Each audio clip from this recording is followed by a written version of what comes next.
Hey guys, over here for our Buying a House in Japan playlist. So if you didn't see the first part of this, the Unskilled Plumber Water Mystery, you might want to watch that first. We'll put a link down underneath this video. Dug a hole there trying to find this leaky pipe. Couldn't find it.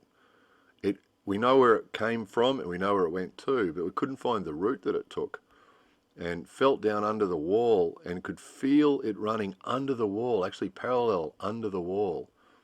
And it was actually the oldest pipe that we've seen in the house, so it must have been there a long time and laid in a different direction to all the others. Just a total mystery. That one pipe that goes to the cold water of the shower, that one there.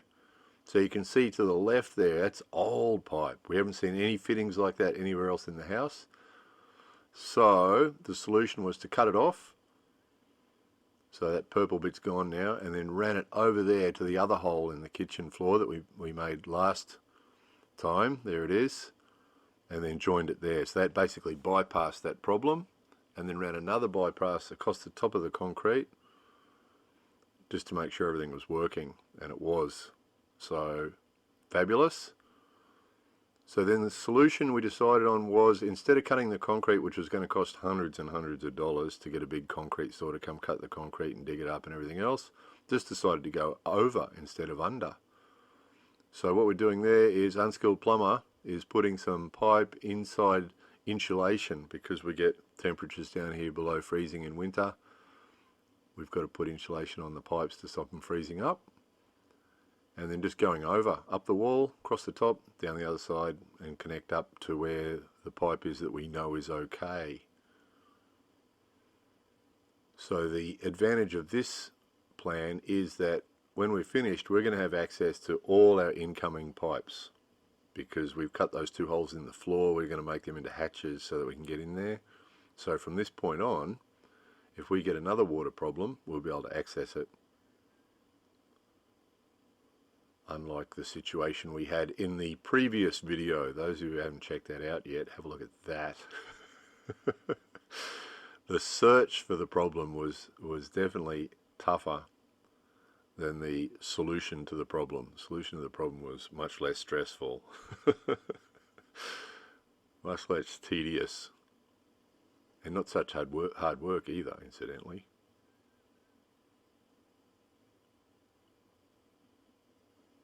So this was a pretty easy solution, better than breaking concrete. So then cut off the dodgy pipe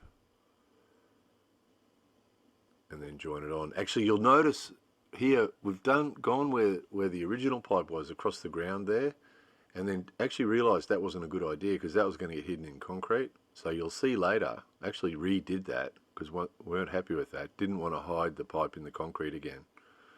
So there it goes down to where it's good, and then we'll bury that exposed pipe down there in the dirt.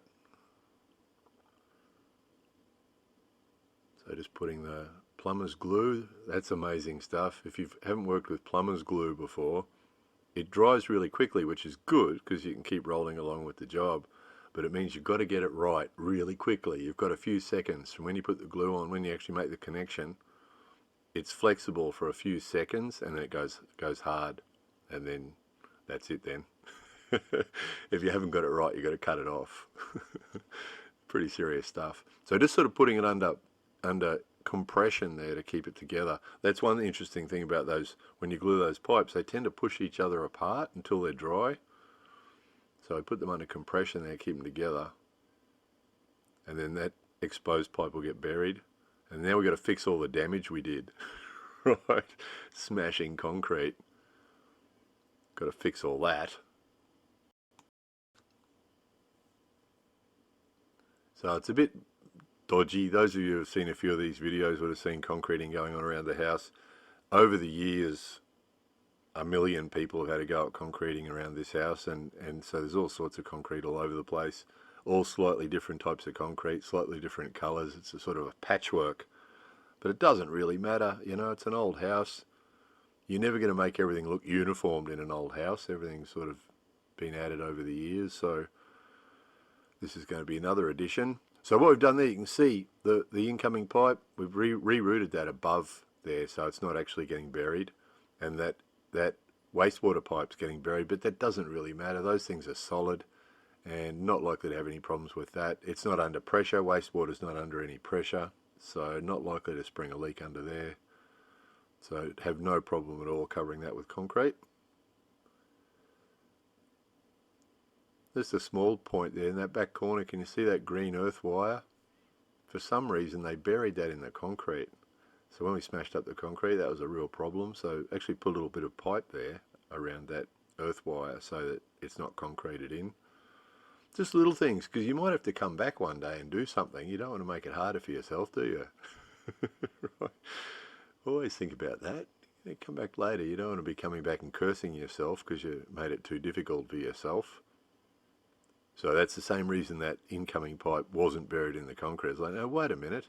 You've got to be careful. Notice around the house, sometimes you instinctively copy what was done before, and sometimes you got to have another look at that and go, wait a minute, no, wait a minute. Let's not copy what they did before. That's not a good idea. Let's leave that pipe out there where we can get to it. So any of these other pipes outside now, if they leak, we'll see where the leak is. It'll be easy. Won't even get our hands dirty seeing where the leak is. Definitely won't be breaking concrete to find out where the leak is. And won't have to cut any more holes in the floor of the house either. Don't want to do that again. That wasn't much fun cutting up that parquetry floor. Very sad. But it had to be done. That's the problem with those old house designs. You know, they're designed that you're not supposed to go in there again after they're finished. Which is probably okay for the first 50 years, but when stuff starts to break, you need to get in. So that's that. So put the kitchen back, put the cover back over the floor there, and put that cupboard back and all the crockery and plates. That was a huge job. So we've got our kitchen back to being reasonably civilized again. So this is the finished result. Pipe runs up over the top, down the other side. There's the concrete. New concrete always stands out. That'll age. Another week it'll go sort of a lighter colour and it'll blend in with the other stuff a bit better. It's the back of the house too, so it's not terribly visible usually, but pretty happy with that result. That's pretty good, pretty neat, tidy, weatherproof. That's the most important thing. So I happen to have some spare brown paint. So just splashed a little bit around the pipe just to make it blend in a little bit better and give it a bit of weatherproofing. This is the eastern side of the house, so it gets the morning sun. It's not a big deal. So just to make it blend in. Nobody notices these things. We've noticed we have big family barbecues, and after I've done big projects like this, nobody comments, nobody notices. So just me. I'm the only one that notices. So most importantly, let's have a look at the meter. So that little ring, those of you who saw the first video, that little ring there on the right was spinning around constantly, never stopped. It stopped. We got the meter to stop turning. Every time that turned, it was more yen that we had to pay. It stopped.